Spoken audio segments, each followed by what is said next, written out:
18 साल का बाकी हानमा हाई स्कूल में पढ़ने वाला मार्शल आर्टिस्ट है जिसकी अपने पिता से बिल्कुल भी नहीं बनती।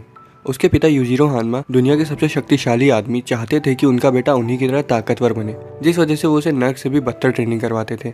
बाकी की माँ इमी का दिमाग खराब हो जाता है जब उन्हें पता चलता है कि उसके पिता अपना सपना पूरा करने के लिए उस पर इतना जुल्म कर रहे हैं। लेकिन जब 15 साल का बाकी यूजिरो को चुनौती देता है तो वो बहुत बुरी तरह से हार जाता है। ये देखकर उसकी माँ की ममता जाग जाती है और वो अपना बलिदान देते हुए उसे बचा लेती हैं। उस पल के बाद से बाकी पूरी तरह से बदल गया और उसने अपनी पूरी जिंदगी ताकतवर होने में लगा दी ताकि वो अपने पिता को हरा कर अपनी माँ का बदला ले सके, और इसके लिए उसने पहले से ही दुनिया के कई शक्तिशाली लोगों से लड़कर उनको हरा दिया है। अब वो पृथ्वी पर सबसे ताकतवर हाई स्कूलर है जिसे अब सिर्फ अपने पिता को हराना है, लेकिन वो उनकी अद्भुत शक्तियों के लिए उनका सम्मान भी करता है। हालांकि इस बार उसका अपोनेंट कोई ऐसा होगा जिससे कोई लड़ने के बारे में सोच भी नहीं सकता। एक दिन बाकी जैसे ही अपनी ट्रेनिंग खत्म करता है तभी कैप्टन स्ट्रैडम, जो कि एक वॉर हीरो होने के साथ साथ यूजिरो के करीबी साथी भी हैं, वहाँ आते हैं और उसे बताते हैं कि पृथ्वी के इतिहास का सबसे ताकतवर आदमी हाल ही में खोज लिया गया है। वो एक आदि मानव है जिसे एक टीरेक्स का शिकार करते हुए नमक के ढेले के अंदर सुरक्षित पाया गया, और माइनर जिन्हें वो मिला था उन्होंने उसे देखते ही अपनी पैंट गीली कर दी और उसे फ्लिपकार्ट से खरीदे हुए आइंस्टाइन के पास ले गए, जो कि इतने पुराने आदमी पिकल को सुरक्षित देखकर खुद को रोक नहीं पाया और उसे दोबारा से जिंदा करने की कोशिश में जुट गया। कई कोशिशों के बाद भी वो उसे जिंदा नहीं कर पाए, लेकिन एक शाम को ये साइंटिस्ट टीरेक्स के मांस की चॉकलेट खा रहा होता है जिसकी महक से आदि मानव जाग जाता है और गंध का पीछा करते हुए साइंटिस्ट तक पहुंच जाता है। उसे देखते ही साइंटिस्ट का पसीना छूट जाता है और वो अपनी बंदूक निकालकर उसके पैरों में शूट करता है। पलक झपकते ही पिकल कूद कर उसके पीछे आ जाता है, जिस वजह से साइंटिस्ट उसके पेट में गोली मार देता है। 3 छोटी छोटी गोलियां आदि मानव की ठोस मांसपेशियों को नहीं चीर पाती, लेकिन अपने हाथों में खून देखकर उसे गुस्सा आ जाता है और वो अपनी पूरी ताकत से तीनों गोलियों को साइंटिस्ट की तरफ फेंकता है, जो कि उसके कंधों पर जा लगती हैं। साइंटिस्ट भाग कर टीरेक्स के पिंजरे में चला जाता है और पिकल को वहीं फंसा देता है और फौरन बैकअप के लिए पुलिस को बुला लेता है। फ्लिपकार्ट का आइंस्टाइन बोलता है कि उन्हें इसे रोकने के लिए और भी लोग बुलाने पड़ेंगे, जिसके बाद वो आर्मी की बैकअप की अर्जी भी डाल देते हैं। पुलिस चीफ को समझ आ जाता है कि सस्ता आइंस्टाइन सही बोल रहा है, क्योंकि तभी पिकल उनके बगल की मोटी कंक्रीट की दीवार को तोड़ देता है और गुस्से में वहां से बाहर आ जाता है। वो पुलिस की गाड़ी की तरफ दौड़ कर जाता है और उसे दूसरी गाड़ी की तरफ फेंक कर पूरी पुलिस फोर्स को तबाह कर देता है। मिलिट्री को बुलाया जाता है और वो अपने नए मैकेनिकल आर्मर को उस पर टेस्ट करने का फैसला करते हैं। उसमें बैठा सोल्जर उसे पिकल की तरफ ले जाता है और पिकल भी उस पर हमला करते हुए उसे बराबरी की शक्ति से रोकने लगता है। सोल्जर आर्मर में लगी ड्रिल मशीन शुरू कर देता है, लेकिन आदि मानव एक ही मुक्के में उसका आर्मर तोड़ देता है। मिलिट्री को समझ आ गया था कि वो बहुत ज़्यादा शक्तिशाली है, जिस वजह से वो हेलीकॉप्टर और टैंक बुला लेते हैं। लेकिन आखिर में खाली एक चीज़ उसे रोक पाती है और वो था स्ट्रैडम, क्योंकि उसे पता था कि आदि मानव कैसा महसूस कर रहा है। वो अपने कपड़े उतारकर उसके सामने बैठ जाता है, जिस वजह से पिकल को समझ आ जाता है कि वो उस पर वार करने के इरादे से नहीं आया है। कैप्टन उसे जापान ले जाने का वादा करते हुए बताता है कि वहाँ उसी के जैसे शक्तिशाली लोग मौजूद हैं। स्ट्रैडम बाकी को पिकल के जापान आने की न्यूज़ दिखाता है। उसे लाइव देखकर बाकी के पसीने छूट जाते हैं, क्योंकि वो समझ गया था कि पिकल कितना ज़्यादा शक्तिशाली है। उसे एक सुरक्षित जगह रखा जाता है और दुनिया के सभी ताकतवर फाइटर्स उसकी तरफ खींचे चले आते हैं। उसमें से एक रत्सुयाको चाइना का दूसरा सबसे महान कुंफू मास्टर है, जिसने एक बार बाकी की जान भी बचाई थी। वो चुपके से इलेक्ट्रिक फेंस से कूद कर अंदर आ जाता है और रेकी कर रहे गार्ड की छाया की तरह उसका पीछा करते हुए फैसिलिटी के अंदर घुस जाता है। वहाँ वो देखता है कि दरवाज़ा पहले से खुला हुआ है और एक अजीब सा कराटे मास्टर वहाँ पहले से मौजूद है। लेकिन वो दोनों हैरान हो जाते हैं जब उन्हें पता चलता है कि डोपो ओरिची, जो कि दुनिया का सबसे महान कराटे मास्टर है, उनसे पहले से वहाँ आ चुका था और इस डायनासोर के कॉस्ट्यूम में छिपा हुआ था। पानी की टंकी से जैक हानमा बाहर आता है, जो कि बाकी का सौतेला भाई है। उसने अपनी शक्ति बढ़ाने के लिए ड्रग्स और सर्जरीज का इस्तेमाल किया है और उसकी भी अपने पिता से बिल्कुल नहीं बनती। एक और लड़का दीवार तोड़कर वहाँ आ जाता है, जो कि डोपो का सौतेला बेटा है। गोकु शिबुकावा एक छोटा कीडो मास्टर और जैको एक कुंफू मास्टर भी वहाँ आ जाते हैं। असल में ये सभी पुराने ज़माने के अचार का स्वाद चखने आए हैं। पिकल तो आराम से सो रहा होता है, इसलिए जैक उसे घोंसले पर लात मारकर उसे उठा देता है, लेकिन आदि मानव तो उसे सूसू करने के लिए उठा होता है और इतना सारा पानी छोड़ देता है जिससे राजस्थान में भी बाढ़ आ जाए। सभी लोग छुपते छिपाते अंदर घुसते हैं तो वहीं यूजिरो सीधा मेन गेट से अंदर आता है। उसका तेज इतना ज़्यादा था कि वहाँ मौजूद गार्ड्स आपस में लड़ने लगते हैं। उनको रोकने के बाद वो एक हाथ मारकर गेट पर लगे ताले को तोड़ देता है और ऐसे अंदर आता है जैसे वो जगह उसे विरासत में मिली हो। वो पिकल का भविष्य में स्वागत करता है और तभी कात्सुमी उसे ताने देने लगता है, लेकिन यूजिरो बताता है कि वो इतना ताकतवर है कि कोई उसके आसपास भी नहीं रहना चाहता, यहाँ तक उसके पिता भी नहीं। जलन की वजह से कात्सुमी उस पर हमला करता है, लेकिन यूजिरो उसकी किक से बचते हुए उसके लेसेस निकाल लेता है। उसकी फुर्ती देखकर कात्सुमी दंग रह जाता है। उसके बाद यूजिरो बुलेट प्रूफ ग्लास को अपने चेहरे के दबाव की मदद से तोड़ते हुए अंदर घुस जाता है और पिकल को फिस्ट बम देता है। लेकिन जैसे ही पिकल उसकी मुट्ठी को छूता है, यूजिरो में उसको एक टीरेक्स दिखाई देता है। पिकल मुस्कुराते हुए यूजिरो को ढकेलने की कोशिश करता है, लेकिन यूजिरो उसे हवा में ही घुमा देता है और जैसे ही आदि मानव उठता है, वैसे ही वहाँ का मिलिट्री इंचार्ज यूजिरो से बाहर आने की विनती करता है। और गिड़गिड़ाते हुए पिकल को अकेला छोड़ने को कहता है क्योंकि वो पूरी दुनिया के इतिहास की सबसे अनोखी और कीमती चीज़ है। यूजिरो को अपनी मर्यादा में रहने वाले लोग पसंद है, इसलिए वो बाकी लोगों के साथ वहाँ से जाने को राजी हो जाता है। इधर पिकल इस बात को लेकर खुश और उत्सुक हो रहा होता है कि उसके पुराने दुश्मन आज तक उसे छू भी नहीं पाए, लेकिन यूजिरो ने तो उसे हवा में ही घुमा दिया।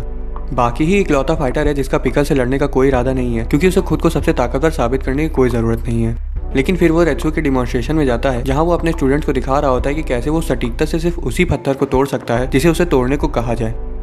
बाकी ये देखकर उसे बहुत प्रभावित हो जाता है और उसे कुंफू सिखाने को कहता है, लेकिन रेत्सु उसे मना करते हुए बोलता है कि अब उसे उसमें या किसी और में कोई दिलचस्पी नहीं है, क्योंकि जब से उसने पिकल को न्यूज़ में देखा है तभी से वो उसे लड़ने के लिए बेताब है और हर पल सिर्फ उसी के बारे में सोचता है। इस दौरान पिकल बाकुगो के एरिना में होता है, जो दुनिया के सभी बड़े और खतरनाक टूर्नामेंट्स का ऑर्गेनाइजर है।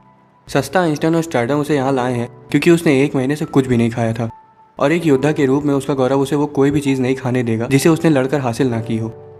वो बैल, भालू, शेर को उसे लड़ाने लाते हैं, लेकिन सभी उसे देखकर दुम दबाकर भाग जाते हैं। इसलिए वो एक खतरनाक साइबेरियन बाघ को लाए जिसकी भूख चरम सीमा पर थी। बाघ उसे देखकर नहीं भागा और पिकल भी उसे लड़ने के लिए खड़ा हो गया। दोनों एक दूसरे की तरफ दौड़ते हैं, लेकिन आदि मानव बाघ को गले लगाकर उसकी रीढ़ की हड्डी तोड़ देता है और मुकाबला जीतने के बाद उसे वहीं बैठकर खा जाता है। उसके द्वारा एक विलुप्त हो रही प्रजाति को मारकर खाने की खबर बहुत तेजी से फैल जाती है, और जब रेत्सु को इसके बारे में पता चलता है तो वो फौरन ताकुगावा के पास आ जाता है। वो उसे बताता है कि पिकल सिर्फ उसे ही खाता है जो उस पर हमला करता है।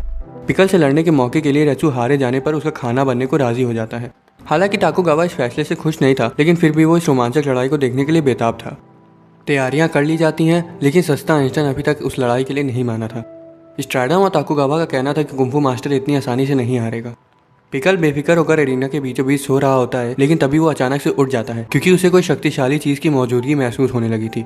वो खड़ा हो जाता है और जैसे ही रेत्सु एरिना के अंदर आता है, आदि मानव मुकाबले के लिए सजग हो जाता है, क्योंकि उसने पहले ही उसके खतरे को भांप लिया था। रेत्सु भी समझ गया था कि ये उसकी आखिरी लड़ाई हो सकती है, इसलिए वो अपनी पूरी ताकत से लड़ने के लिए तैयार था। वो पिकल के दायरे में आता है, जहाँ पिकल के एक ही मुक्के से वो घिसटते हुए बाउंड्री से टकरा जाता है। रेत्सु उठता है और उसे एहसास हो जाता है कि वो अपनी पूरी ताकत भी लगा दे, फिर भी वो पिकल की बराबरी नहीं कर पाएगा, जिस वजह से उसे अपनी तकनीक के बलबूते पिकल से लड़ना होगा। पिकल उसकी ओर दौड़ते हुए आता है और रेत्सु उसके मुंह पर लात मार देता है। उसके बाद वो अपनी चोटी उसके मुंह पर मारकर उसके पैरों पर लात मारते हुए उसे गिरा देता है और पिकल की आंखों में हाथ मारकर मुकाबला वहीं खत्म कर देता है। पिकल जमीन पर गिर जाता है और उसकी आंखों से पानी आने लगता है, लेकिन फिर भी वो आसानी से उठ जाता है। रेत्सु दोबारा से आदि मानव के हमलों से बचते हुए उस पर 6 चिन कॉम्बो से वार करता है, जिसे दिमाग को झंझोड़ना भी कहते हैं, और उसे लगता है कि पिकल को जोर का झटका लगा होगा, लेकिन पिकल को उससे जरा सा भी फर्क नहीं पड़ता। उल्टा वो रेत्सु के सिर पर ताली बजा देता है, जिससे उसी का दिमाग हिल जाता है। उसको बेहोश देख पिकल रोते हुए उसके एक कंधे को काटकर चबाने लगता है। रेत्सु उसे लात मारकर खुद को छुड़ा लेता है, लेकिन पिकल अपनी दूसरी खुराक लेने के लिए उसे फिर से पकड़ लेता है। रेत्सु को समझ आ जाता है कि उसके मुक्कों का उस पर कोई भी असर नहीं हो रहा है और उसके कंधे भी जवाब दे चुके हैं, इसलिए वो अपने भारी जूतों को उतार देता है जो उसकी शक्तियों को रोके हुए थे, और सीधा एक जोरदार लात पिकल के सिर पर मारता है, लेकिन पिकल अपने खूंखार नाखूनों से उसे झपट्टा मारकर नीचे गिरा देता है। रेत्सु को समझ आ गया था कि उसकी मार्शल आर्ट आदि मानव की ताकत के सामने हार चुकी है और अब वो उसका इस्तेमाल नहीं करेगा। वो अपनी कला का त्याग करने का फैसला करता है और पिकल की ओर रोते हुए भागता है और उस पर उल्टे सीधे मुक्के चलाने लगता है। पिकल को समझ नहीं आ रहा था कि अब वो क्या करे, क्योंकि रेत्सु लड़कियों की तरह उस पर वार करने लगा था। उसे लगता है कि अब वो लड़ने के लायक नहीं है, लेकिन तभी रेत्सु का शरीर खुद ब खुद उस पर वार करता है और पिकल उसे रोक लेता है। रेत्सु हैरान हो जाता है क्योंकि उसने अपनी कला का त्याग करने का फैसला कर लिया था, लेकिन जैसे ही पिकल उस पर वार करता है, उसका शरीर अपने आप उन तकनीकों का इस्तेमाल करता है जो उसने सालों तक सीखी हैं। तभी उसे अपने अंदर की आवाज़ सुनाई देती है जो उसे गले लगाता है और बोलता है कि उसने अपनी कला का त्याग किया है, लेकिन उसकी कला ने उसका त्याग नहीं किया है। वो बोलता है कि उसे सब कुछ भूल कर खुद पर भरोसा करना चाहिए, और रेत्सु उसकी बात मानता भी है। जैसे ही पिकल उसकी तरफ आता है, रेत्सु उसका दिमाग झंझोड़ देता है और उसके कंचे दबा देता है। रेत्सु उस पर लगातार वार करने लगता है और अपने पैरों की उंगलियों की मदद से उसके बालों को खींचकर उसका मुंह अपने घुटने पर दे मारता है, जिससे जाहिर तौर पर आदि मानव वहीं बेहोश हो जाता है। रेत्सु को लगता है कि वो अपने आखिरी वार की वजह से जीत चुका है, और ताकुगा और स्ट्रैडम भी यही सोचते हैं, लेकिन सस्ता आइंस्टाइन बताता है कि वो अभी नहीं जीता है, क्योंकि उस वार का पिकल पर कोई भी असर नहीं हुआ है। जब वो उन्हें पहली बार मिला था तो उन्होंने सभी प्रकार के टेस्ट उस पर किए थे और ये पाया था कि उसकी गर्दन की हड्डी बहुत मोटी है। और सस्ता आइंस्टाइन बताता है कि ऐसी हड्डी सिर्फ 4 पैर वाले जानवरों में होती है, और इससे ये अंदाज़ा लगाया जा सकता है कि पिकल अपने जीवन में काफ़ी समय तक 4 पैरों पर चला होगा। आदि मानव सही सलामत फिर से उठ जाता है, और जब रेत्सु उस पर हमला करता है तो वो उछलकर मिशनरी पोजीशन में आ जाता है, जैसे कि वो उसका शिकार करने जा रहा हो। वो अपनी मांसपेशियों को खींचकर उस पर कूदने के लिए तैयार हो जाता है, और रेत्सु अपनी पोजीशन लेकर उसका वार का सामना करने के लिए सजग हो जाता है। पिकल उसकी तरफ बहुत तेज गति से हमला करता है, जो केवल सबसे शक्तिशाली डायनासोर को हराने के लिए करता था, और रेत्सु भी अपने सुपरसोनिक मैक पंच के साथ उसका सामना करने के लिए तैयार हो जाता है। लेकिन पिकल एक मिसाइल की तरह उसे उड़ाते हुए बाउंड्री से बाहर फेंक देता है।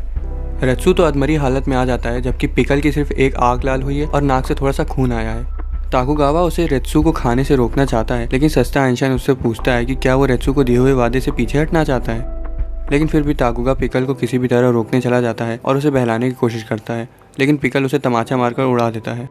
दुखी पिकल रोते हुए अपने दोस्त को खाने ही जा रहा होता है कि तभी आइंस्टाइन वहां आकर उसे बेहोश कर देता है और रेत्सु की जान एक पैर और कंधे की कीमत पर बचा लेता है। जब रेत्सु को हॉस्पिटल में होश आता है तो उसे खुद पर शर्म आती है कि वो अपने दिए हुए वादे को निभा नहीं पाया। उसी वक्त बाकी उसे देखने आता है। कुंफू मास्टर अपने खोखले वादे पर शर्मिंदा होता है, लेकिन बाकी उसे खुश करते हुए बोलता है कि उसका असली मूल्य उसके कुंफू से नहीं बल्कि उसके अटूट चरित्र से है। ये सुनकर रेत्सु का मन थोड़ा शांत हो जाता है। रेत्सु के डोजो में डापो को ताकुगावा का कॉल आता है और वो उसे रेत्सु और पिकल के मुकाबले के बारे में बताता है। उसके परिणाम को सुनकर डापो हैरान हो जाता है और उसके बेटे से इसके बारे में बात करता है। कासुमी को इस बात पर गुस्सा आ रहा था कि आदि मानव उन्हें कम आंक रहा है। इस दौरान पिकल शहर में कचरे के ढेर में छुपा हुआ होता है और अपने साइज के कपड़े चुराकर वहां से बाहर आ जाता है। बाहर इतनी चकाचौंध देखकर वो अपनी पहचान भूलने लगता है। उसे बहुत तेज भूख लगी होती है क्योंकि उसने रेत्सु के पैर से मिले थोड़े से मांस के अलावा कुछ भी नहीं खाया होता है। वो कुंफू मास्टर की कम ताकत के बावजूद उसके बड़े जिगरे की तारीफ करता है। पिकल अपने ख्यालों में खोए हुए सड़क पार कर रहा होता है कि तभी एक बड़ा सा ट्रक आकर उसे टक्कर मार देता है। वो तो थोड़ी ही दूर आकर गिरता है, लेकिन ट्रक का आगे का हिस्सा तबाह हो जाता है। जैसे ही ट्रक का ड्राइवर उसे देखने आता है, वो भागते हुए ट्रक की ओर जाता है और अपनी तेज गति से उसे तोड़ देता है। वो ट्रक को उठाता है और ड्राइवर का हिस्सा बाहर निकाल लेता है और कंटेनर को पिचका देता है। जब वो उसे खोलता है तो देखता है कि उसके अंदर मांस भरा हुआ है। पिकल तुरंत सुअर के मांस को खाने लगता है, ये सोचकर कि वो उस मशीन का मांस है जिसे उसने अभी हराया है।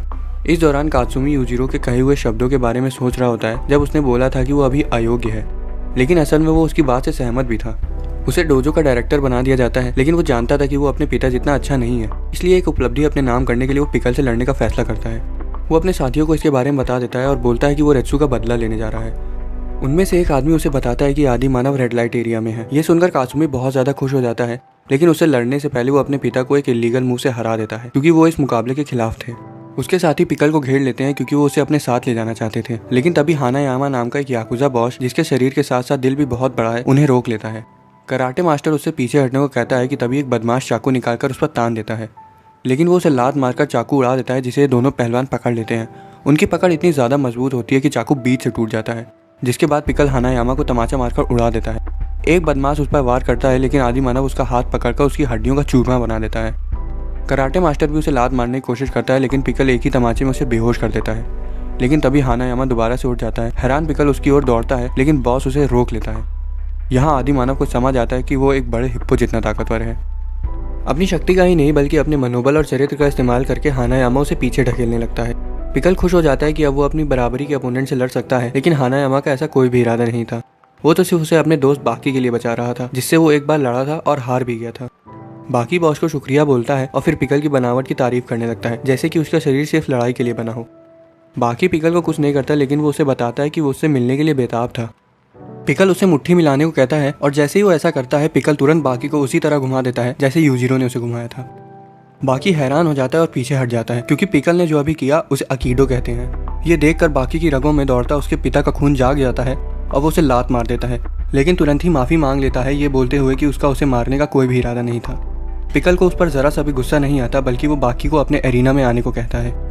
एरिना में बाकी उससे लड़ने के लिए तैयार हो जाता है, लेकिन तभी हानायामा उससे पूछता है कि क्या वो सच में उससे मुकाबला करना चाहता है। थोड़ी देर सोचने के बाद बाकी को समझ आता है कि वो भावनाओं में बहकर गलती करने जा रहा था। बाकी अपने दोस्त को शुक्रिया बोलता है, लेकिन पिकल नहीं चाहता था कि अब वो पीछे हटे, इसलिए वो उसे लात मारकर दूर फेंक देता है। बाकी उसके एक ही बार में बेहोश हो जाता है और पिकल अपनी जीत की खुशी में नाचने लगता है। इस बीच कात्सुमी को थोड़ी राहत मिलती है जब उसे पता चलता है कि अब उसे पिकल से नहीं लड़ना पड़ेगा। लेकिन जैसे ही रेत्सु डोजो में आता है, वो उसे एक शिक्षक के तौर पर सुनाने लगता है। बेशरम कात्सुमी बोलता है कि बदला तो सिर्फ बहाना था, असल में उसे किसी शक्तिशाली इंसान से लड़ना था और उसे जीत या हार से कोई मतलब नहीं है। रेत्सु ये सुनकर उससे प्रभावित हो जाता है और ट्रेनिंग में उसकी मदद करने का फैसला करता है।